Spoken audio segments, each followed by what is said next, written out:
You tell that I am really proud of the books that I have for October. I mean, not all of them are spooky, but most of them have the vibe, that magical sort of something is going on vibe, and I love it. I really do. Don't we love spooky season? We love spooky season. I wish it could be spooky season all of the time. Maybe we can do it. We will see. I know I'm not very spooky, but I mean, the pajama law talks higher than the spooky law. Hello, beautiful bookworms. My name is Katarina, and yes, I'm going to start pronouncing my name like this because I have been having a lot of you telling me that you cannot fathom how I am called because I talk like this. And it's true. I do talk very fast. So I'm sorry about that. But yeah, my name is Katarina, and welcome to my channel. Did you enjoy that? I think I nailed it. If not, complain. I accept complaints because I don't know how to speak. That's the truth. So today I'm going to be doing, with no surprise, a book haul, as I said, and as you can see in the title of this video and probably in the picture that I will probably take for this. So I have mangas, I have a graphic novel, and I have 3 books, which I'm very excited to show you. So let's get into it. So the first one that I have to show you, I was waiting for this for a long time, and that is The Shades of Magic by V.E. Schwab, and this is the 3rd one, The Still Prince, The Rebel Army. And this is part of sort of a prequel series that has to do with King Maxime, which in this case is Prince Maxime. So one of the main characters of the Shades of Magic trilogy.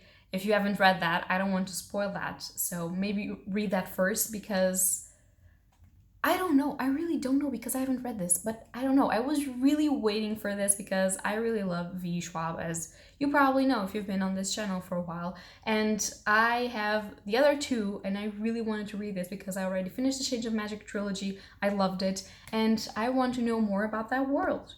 Then I started a manga collection, which I haven't finished, but I have here 3 volumes of it, and that is called Inside Mari, and this is by Shuzo Oshimi, and if you don't know, Shuzo Oshimi is one of my favorite mangakas. He wrote Happiness, wrote and draw, because we're talking about mangas, not novels, but of course I forget that.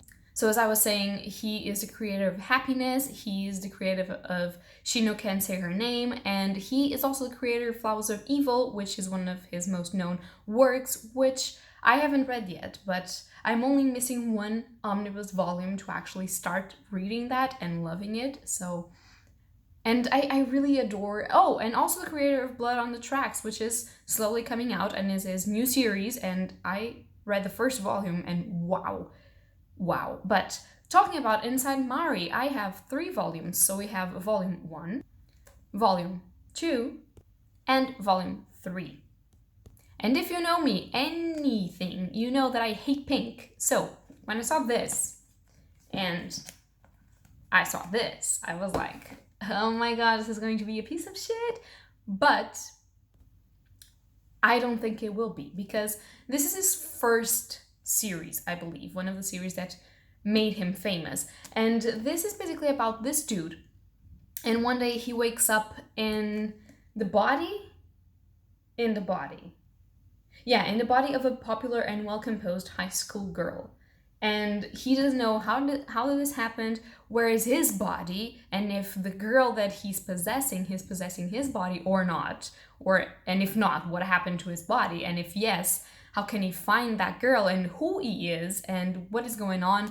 I love body switching. I mean, I wouldn't want it to happen to me because I am a control freak, and if something happens and someone was there wearing my body, doing my shit that I had to get done, I would flip the fuck out. But reading it is fairly interesting and it's sort of dramatic, and as with all of Shuzo Oshimi's novels, I am guessing that this has a lot to do with puberty and growing up and understanding yourself and the world better. So I really want to read this. I never thought I could get my hands on this, so I'm really happy.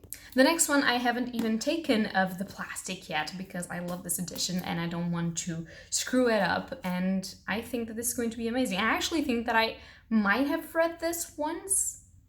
I'm not sure, but I don't have it and I'm going to reread it anyways, so I don't know. So this is Yutabora, the story of a novelist, and this is by Asumiko Nakamura. And basically this is a story of this dude. I think it's a dude. Or is it a girl? I don't know. I think it's a dude. But basically it's a novelist that succumbs to plagiarism, which is one of the worst things that you can do ever, because plagiarizing someone's work, first of all, means that you don't trust your work, or you don't want to have the work to do something, and you are gaining from other people's works. It's terrible. And second of all, it means that you have no shame in actually using what is not yours and taking credit for it, which for me is horrifying, but I guess. But basically, this beauty comes up straight from his pages and starts to sort of haunting him. So this is nice for the spooky season, or for whenever I feel like getting spooked by someone that decides that plagiarism is a good thing. Then we have the books that I got, and the first one is Kill Creek by Scott Thomas. So probably a lot of you heard about this, since this is not a new book in the world, but in Portugal it just came out, and I was so happy that they decided to translate this because I really wanted to read this. So this is basically a marketing situation where horror authors, are invited to spend the Halloween night in a haunted, or supposedly haunted mansion and write. However, the mansion is indeed haunted, and there's an entity, for what I can gather, that is going to haunt them throughout the night. So they sort of have to survive the night, from what I gather. So I really hope so, because it sounds amazing and I really want to read it, but I am not going to spoil myself and read anything else because this sounds really great. Then I got Prince of Thorns by Mark Lawrence, and this is the first one in the Thorns saga series trilogy. Or I'm just making this up. So as you probably remember from one of my last book hauls, I have the third book in this, so I'm now only missing the second one, and this is a Portuguese first edition that I just grabbed, and I thought that didn't exist anymore because it's already in second print here, but I'm very happy. So this is supposed to be the story of Jorg and Krath. Wow, this name. Wow. So with 9 years old, he gets stuck in this thorn thing while he sees his mother and his younger brother being brutally murdered, which, I mean, trauma, am I right? So that has probably content warnings. So he flips out and he just wants to fuck everyone and kill everyone on his way to be king? Yeah, I think so. I don't know. It's grimdark fantasy, and I've heard a lot of good things, so I am excited. I've heard that you hate Jorgen with a passion. Jorg, whatever, with a passion. So I really want to, because I really like characters that make me feel things. So if I'm going to hate him, at least I want to love to hate him. So we will see. And then I've got this amazing, fantastic, beautiful classic stories edition of the Brothers Grimm fairy tales. And this is so gothic. Look at this. I mean, seriously, forget my face. Look at this. It's fucking amazing. And finally, I have the Brothers Grimm's tales to read, because I have never read a Brothers Grimm tale, at least an original one. So I'm very excited. I'm very, very happy. And this beauty concludes my book haul. So yeah, as I said, that's all for my book haul for the spooky season, which you would think I would have bought more horror books, but I didn't, because I'm a mess. Sorry about that. So that's going to be all for today's video. Tell me down below if you've read any of these, if you are excited for any of these, if you know horror books that I could enjoy. I would love some recommendations, because I have a need to read horror and it's not being fulfilled. So if you want, tell me something in the comments down below. So that's going to be it for today, and happy readings and spooky readings to you all. Bye!